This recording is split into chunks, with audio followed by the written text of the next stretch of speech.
Chen Ping mengabaikannya dan mengayunkan pedang pembunuh naganya semakin cepat.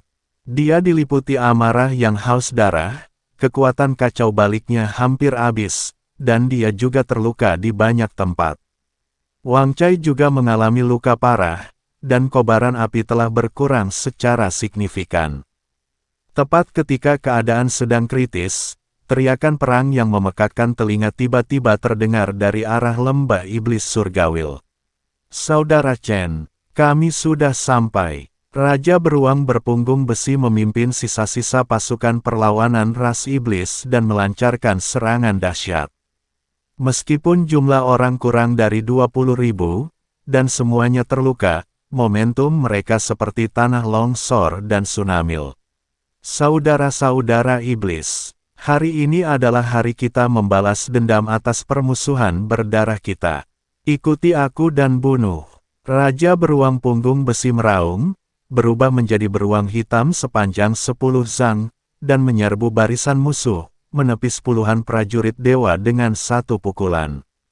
Rusa tua itu juga mengungkapkan wujud aslinya, seekor rusa putih raksasa dengan cahaya putih lembut yang memancar dari tanduknya. Cahaya putih ini memiliki efek penyembuhan, dan luka-luka para prajurit iblis dalam jangkauaninya dengan cepat pulih.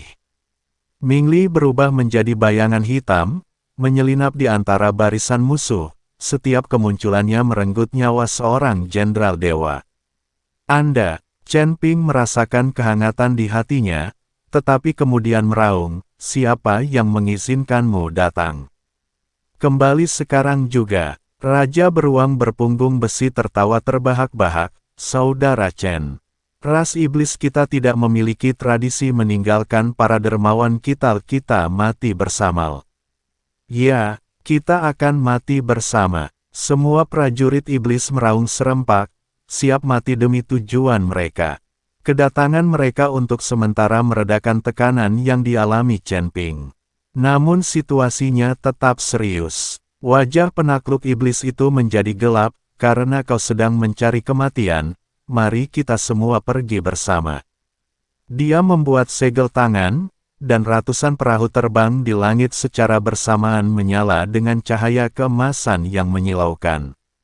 10.000 kapal berlayar serentak, hukuman ilahi turun.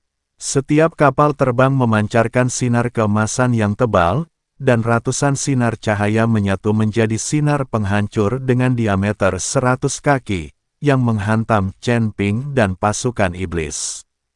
Serangan ini cukup untuk membunuh seorang immortal tingkat atas tingkat 8. Pupil mata Chen Ping menyempit tajam. Dia tahu dia tidak akan mampu menahan serangan ini, tetapi pasukan iblis di belakangnya pun tidak akan mampu menahannya. Chaos, lindungi langit. Chen Ping mengertakkan giginya dan mengerahkan seluruh kekuatan kacau yang tersisa di tubuhnya, memadatkannya menjadi perisal abu-abu besar di atas kepalanya. Wang Cai juga merasakan bahaya, meraung ke langit, dan api keemasan menyala di sekeliling tubuhnya, yang semuanya dicurahkan ke perisal abu-abu itu. Ledakan, sinar penghancur itu menghantam perisal abu-abu. Perisal itu bergetar hebat, dan retakan pun muncul.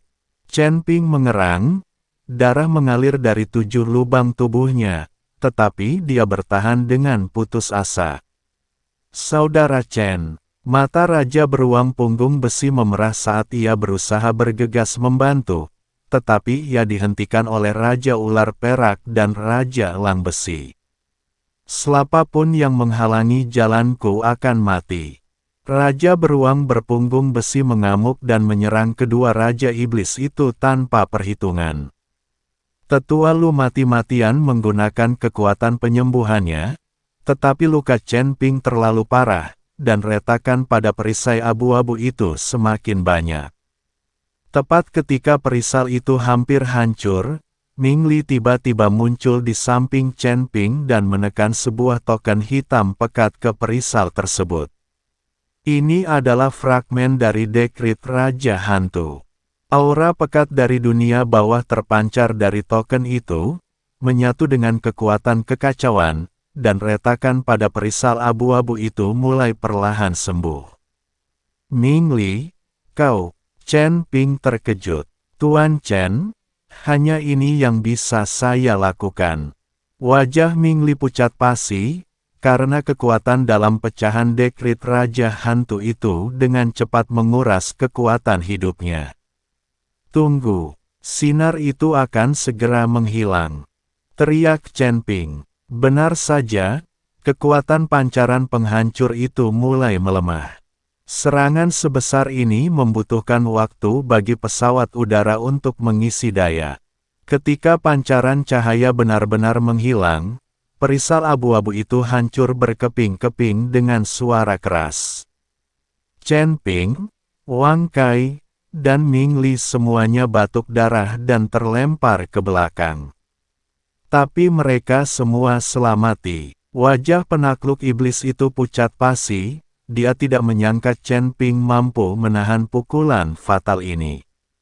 Bunuh, jangan biarkan siapapun hidup. Pasukan Protoss kembali maju dengan gencar. Raja beruang punggung besi melawan Raja ular perak dan Raja elang besi, lalu bergegas ke sisi Chen Ping, saudara Chen. Pergi, aku akan melindungimu. Chen Ping menggelengkan kepalanya, aku tidak akan pergi. Kamu harus pergi. Raja beruang berpunggung besi meraung, kau adalah harapan ras iblis Kamil selama kau hidup. Para dewa tidak akan pernah tenang. Selama kau hidup, ras iblis masih memiliki masa depan. Dia menatap Chen Ping, matanya penuh permohonan, Kakak Chen, aku mohon padamu. Ayo pergi. Chen Ping merasakan sakit yang menusuk di hatinya saat melihat tekad teguh di mata Raja beruang punggung besi. Dia tahu bahwa Raja beruang punggung besi siap mengorbankan dirinya. Pak Chen, ayo pergi. Ming Li berkata dengan lemah, selama bukit-bukit hijau masih ada, akan selalu ada kayu bakar untuk dibakar. Di kejauhan, bala bantuan ilahi lainnya tiba, dipimpin oleh seorang tokoh ilahi terhormat peringkat ke-7 dari alam abadi atas, yang asal-usulnya tidak diketahui. Jika kita tidak pergi sekarang, kita benar-benar tidak akan bisa pergi. Chen Ping menggertakkan giginya dan menatap Raja beruang punggung besi dalam-dalam. Raja beruang, hati-hati. Dia menyimpan Wang Cai, membantu Ming Li berdiri, dan berubah menjadi seberkas cahaya, terbang menuju kedalaman lembah Tianyao. Berusaha pergi. Tidak semudah itu sang penakluk iblis yang terhormat mendengus dingin dan secara pribadi mengejar mereka. Raja beruang punggung besi tertawa terbahak-bahak dan memperlihatkan wujud aslinya. Seekor beruang raksasa setinggi 30 kaki menghalangi jalan penakluk iblis. Dasar orang tua bodoh, akulah lawanmu. Hukuman mati di pengadilan. Dengan amarah yang meluap, sang penekan iblis yang terhormat melayangkan pukulan ke arah Raja beruang berpunggung besi. Raja beruang berpunggung besi tidak menghindar atau mengelak, melainkan menerima pukulan itu secara langsung, sambil secara bersamaan membanting cakarnya dengan ganas ke arah yang mulia penekan iblis. Gaya bertarungnya yang mempertaruhkan hidup dan mati ternyata berhasil menahan Demon Suppressor untuk sementara waktu. Prajurit iblis lainnya juga ikut menyerang, mempertaruhkan nyawa mereka untuk mengulur waktu bagi Chen Ping. Chen Ping memimpin Ming Li kembali ke dalam gua dan tiba di susunan teleportasi.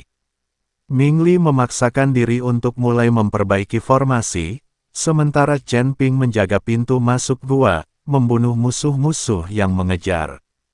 Setelah sebatang dupa terbakar habis, susunan teleportasi akhirnya menyala dengan cahaya redup. Tuan Chen, formasi ini hampir tidak bisa digunakan. Tapi hanya bisa memindahkan 2 orang, dan tujuannya tidak diketahui.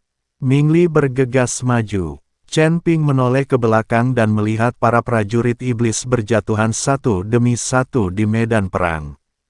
Raja beruang berpunggung besi berlumuran darah, namun ia masih berpegangan erat pada yang mula penekan iblis. Rusa tua roboh karena kelelahan dan dibunuh dengan kejam oleh para penjaga ilahi. Dari 20.000 prajurit iblis asli, kurang dari 1.000 yang tersisa. Chen Ping merasa seolah hatinya sedang terkoyak-koyak. Semua orang ini meninggal karena dia. Seandainya dia tidak datang ke wilayah barat, seandainya dia tidak membunuh ketiga raja iblis itu, seandainya. Tuan Chen, cepat, desak Ming Li. Chen Ping menarik napas dalam-dalam, menekan rasa sakit dan rasa bersalah di hatinya, dan membantu Ming Li melangkah masuk ke dalam susunan teleportasi. Saat susunan teleportasi diaktifkan, dia menatap medan perang untuk terakhir kalinya. Raja beruang punggung besi sepertinya merasakan sesuatu, berbalik, dan menyeringai, memperlihatkan senyuman di balik mulutnya yang berlumuran darah. Kemudian, dia ditinju tepat di dada oleh penekan iblis. Susunan teleportasi itu bersinar terang, dan Chen Ping serta Ming Li menghilang. Ketika Chen Ping membuka matanya lagi, dia mendapati dirinya berada di hutan yang asing. Pohon-pohon di sini menjulang tinggi hingga ke awan, menghalangi sinar matahari, dan udara dipenuhi dengan energi spiritual yang kaya serta aroma samar dedaunan yang membusuk. Ming Li berbaring miring, napasnya lemah, tidak sadarkan diri. Chen Ping memeriksa luka-lukanya.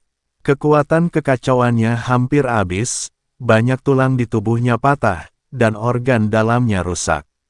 Namun, ia tidak mampu membiayai pengobatan lukanya. Prioritas utamanya adalah memeriksa kondisi Ming Li.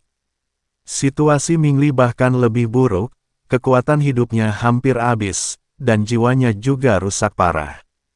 Jika bukan karena konstitusi khusus ras hantu, dia pasti sudah mati sejak lama. Chen Ping mengeluarkan semua pil penyembuhan dari cincin penyimpanannya dan memberikannya kepada Ming Li. Kemudian, dia menggunakan sedikit kekuatan kekacauan yang tersisa untuk menstabilkan luka Ming Li. Setelah melakukan semua itu, dia ambruk ke tanah, menatap langit, pikirannya dipenuhi dengan senyum terakhir raja. Beruang punggung besi dan mata tak gentar para prajurit iblis itu. Maafkan aku, Chen Ping bergumam sendiri. Dia belum pernah membenci ketidakberdayaannya sebesar yang dia rasakan sekarang. Seandainya dia lebih kuat, seandainya dia bisa menembus ke alam abadi atas lebih cepat, seandainya.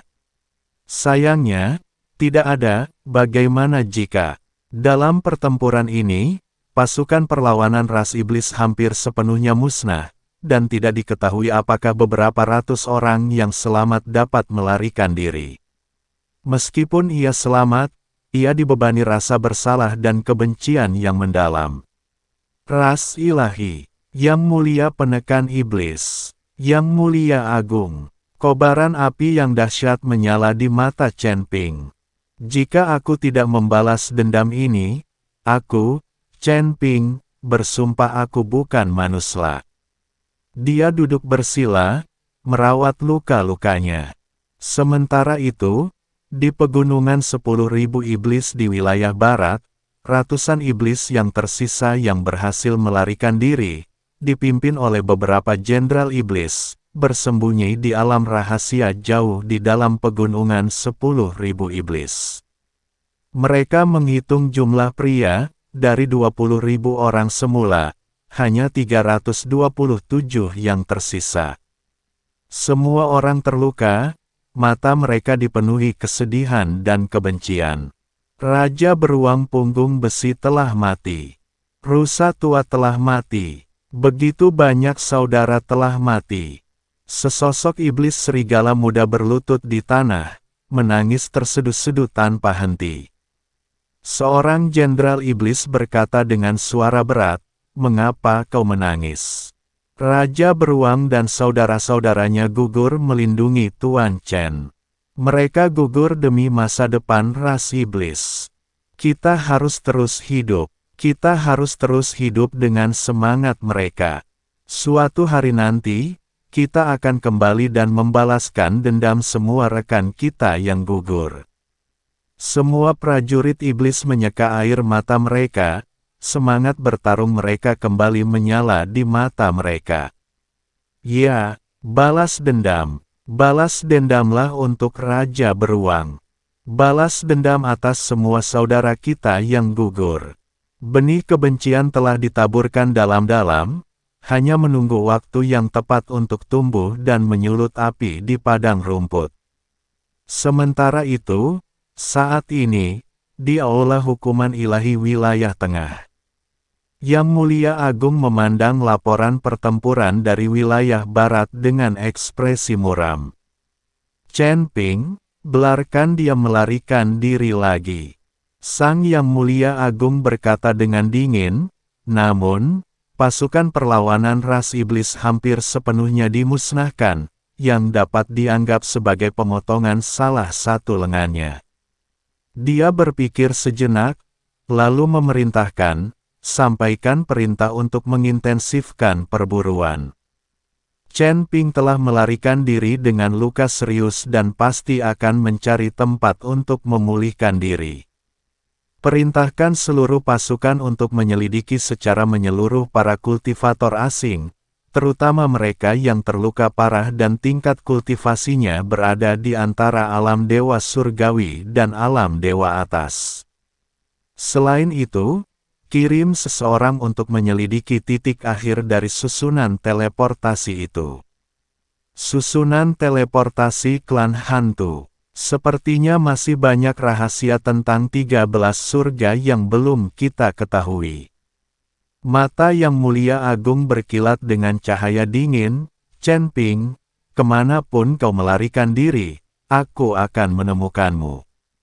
Pada saat itu, aku sendiri akan mengambil jiwamu dan memurnikannya menjadi kristal untuk menenangkan roh 5 Yang Mulia Agung di surga. Chen Ping menghabiskan seharian penuh untuk memulihkan diri sebelum akhirnya ia bisa sedikit memulihkan sebagian dari kekuatan kekacauannya. Dia membuka matanya, menatap Ming Li yang masih tak sadarkan diri di sampingnya, dan mengerutkan kening. Napas Ming Li begitu lemah hingga hampir tak terdengar, dan aura dingin yang khas dari klan hantu perlahan menghilang dari tubuhnya. Chen Ping tahu bahwa jika dia tidak membantu, temannya yang telah bersamanya sepanjang perjalanan mungkin tidak akan bertahan lebih dari 3 hari. Kita perlu menemukan cara untuk mengobati luka-luka para iblis. Chen Ping bergumam sendiri, indera ilahinya menyebar keluar. Hutan ini sangat berbeda dari gurun dan gobi di wilayah barat. Energi spiritualnya begitu kaya sehingga hampir terkondensasi menjadi kabut, dengan pepohonan purba menjulang ke langit dan tanaman merambat melilitnya. Chen Ping belum pernah melihat bentuk pepohonan seperti itu sebelumnya, beberapa batang pohon ditutupi pola aneh, dan beberapa cabang serta daun memancarkan cahaya redup. Saat Chen Ping bersiap untuk menjelajahi area lebih jauh, tubuh Ming Li tiba-tiba mulai bergetar hebat. Ming Li meringkuk kesakitan, mengeluarkan erangan tertahan. Chen Ping buru-buru menyalurkan kekuatan kekacauan ke dalam tubuhnya, hanya untuk menemukan bahwa kekuatan itu ditolak oleh wujud hantu Ming Li. Brengsek, Chen Ping menggertakkan giginya, tidak tahu harus berbuat apa, ketika dia melihat Ming Li perlahan membuka matanya. Mata itu benar-benar hitam, tanpa bagian putih sama sekali, sedalam jurang yang tak berdasar. Aura Ming Li telah berubah. Aura itu bukan lagi perasaan dingin dan rasional seperti sebelumnya, tetapi sekarang dipenuhi energi primal, penuh kekerasan, dan kacau. Ming Li, apa kau baik-baik saja? Chen Ping mundur setengah langkah dengan waspada. Ming Li tidak menjawab, tetapi perlahan berdiri, tubuhnya berputar dalam posisi aneh, persendiannya mengeluarkan suara, krek. Dia menengadahkan kepalanya ke belakang, seolah sedang mengendus sesuatu, secercah warna merah menyala terpancar di mata gelapnya. Para hantu sedang memanggil. Suara Ming Li serak dan parau, sama sekali berbeda dengan suaranya sendiri. Apa? Chen Ping terkejut. Tiba-tiba, Mingli bergerak, berubah menjadi bayangan hitam dan melesat menuju kedalaman hutan dengan kecepatan yang jauh melebihi kecepatan biasanya. Tunggu, Chen Ping buru-buru mengikuti, merasa khawatir sekaligus bingung. Keduanya berjalan beriringan menembus hutan lebat selama sekitar setengah jam, dan kecepatan Mingli berangsur-angsur melambat. Tubuhnya bergoyang tak stabil, akhirnya bersandar pada pohon kuno yang besar, dan mata gelapnya kembali normal. Tuan Chen, Mingli berbicara dengan lemah, aku merasakan kehadiran kerabatku di dekat sini. Kau yakin? Chen Ping membantunya berdiri. Mingli mengangguk tegas, sambil menunjuk ke belakang pohon kuno. Di sana ada lorong yang menuju ke bawah tanah. Banyak orang dari klan kita. Chen Ping melihat ke arah yang ditunjuknya dan melihat sebuah lubang yang tidak mencolok di dasar pohon kuno itu, berdiameter sekitar 3 kaki, gelap dan tanpa dasar. Jika Mingli tidak mengingatkannya, dia tidak akan menyadarinya sama sekali. Bisakah kau terus seperti ini? Tanya Chen Ping. Aku harus turun. Hanya orang-orangku yang bisa menyelamatkanku. Mingli menggertakkan giginya dan berkata, esensi klan hantuku sedang runtuh. Jika aku tidak kembali ke lingkungan Ki alam bawah dalam 3 hari, aku pasti akan mati.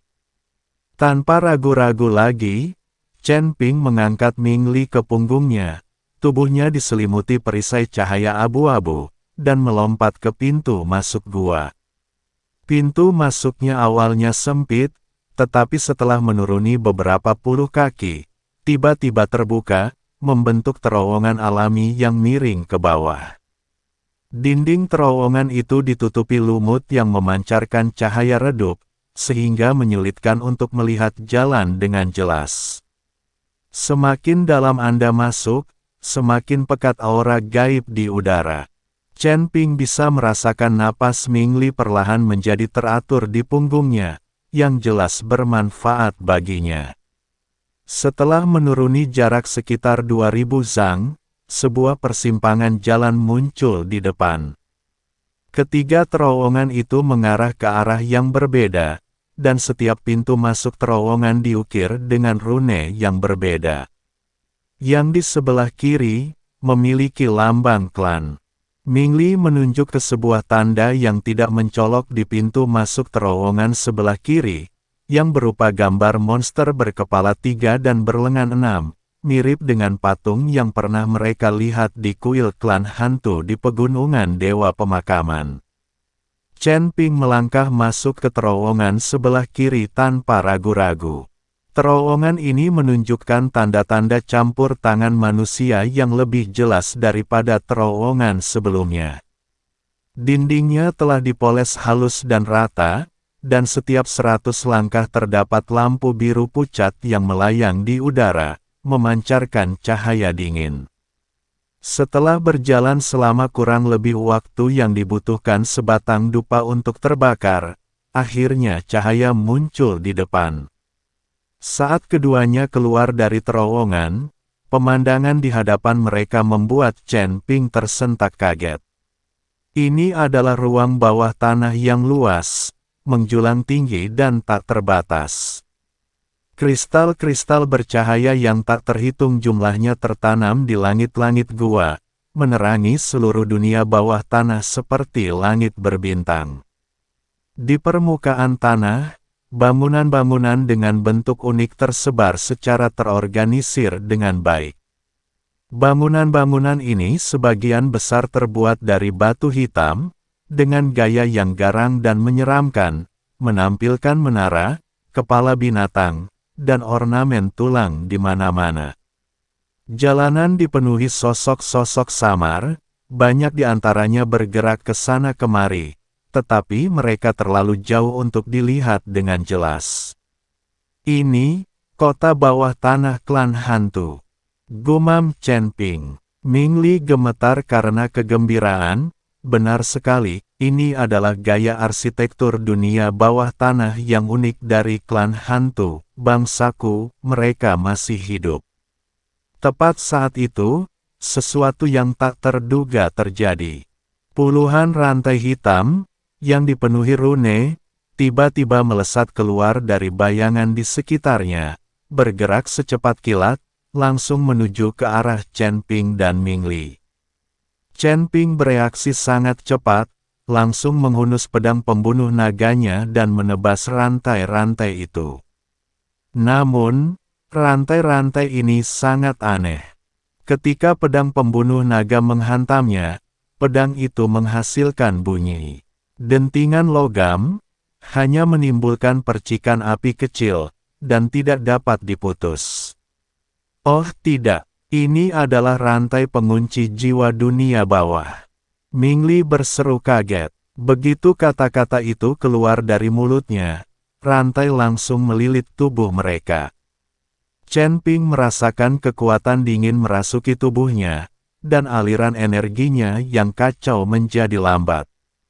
Dia mencoba melepaskan diri, tetapi mendapati bahwa semakin dia berjuang, semakin erat rantai itu mengikatnya, dan rune-rune itu bersinar terang, menekan kekuatannya. Kondisi Ming Li bahkan lebih buruk, Las sudah lemah, terikat seperti pangsit dengan rantai dan bahkan tidak bisa berbicara.